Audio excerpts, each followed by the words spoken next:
Hello there, I'm Jay. We're going to be doing something a little different today. I've been asked a few times, so I'm going to walk you through how I did this manga edit, starting from this image here. Let's get into it. I always start with a sketch. If you can find an image that has a character in the place you want to add yours into already, that's the easiest way to do it. Obviously here I replaced Den with Sev. That said, I've also put Sev into scenes where there wasn't another character to swap her with, or there was like a human character that I ended up swapping her with. No matter what way I do it, I always start with a sketch.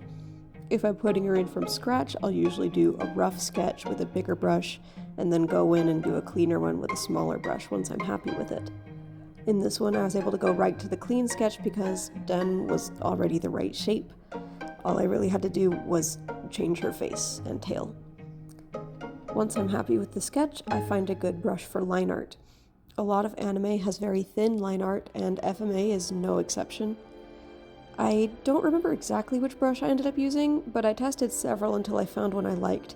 Whatever I ended up with, it's probably only 1 or 2 pixels wide. Once the line art is done, I move on to color. I tried screen tones, I tried using markers to get that watercolor look. I did a lot of experimenting to find something to match the style of the original piece.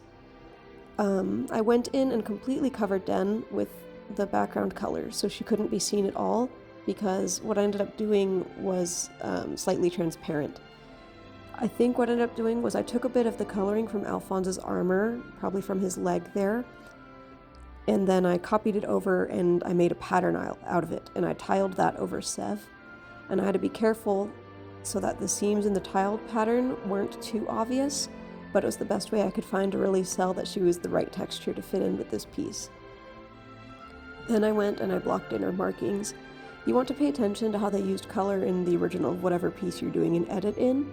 I noticed that anything that wasn't black or like a dark color just ended up being white, like how Edward's brown shoes are gray but his blonde hair is just white, and so is his skin, so I just made her tan markings a straight white instead of a lighter gray.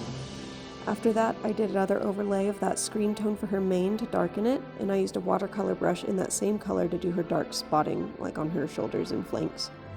After that, I added her scars, and I took note of how some of the internal line art isn't a straight black, so those lines are a little softer. And that's it. That's how I usually go about my edits. I'd say the hardest part on this one was getting that printed grayscale look in a digital medium. I usually do edits of screen caps from the anime itself, but those have their own challenges, one of the main ones being that the quality of older anime especially is bound to be just, a little crunchy, so you have to figure out how to replicate that in whatever you add or they're going to stick out. Or at least I do, because I'm a perfectionist. This specific scan was pretty clean, so I didn't really need to do any of that artificial artifacting.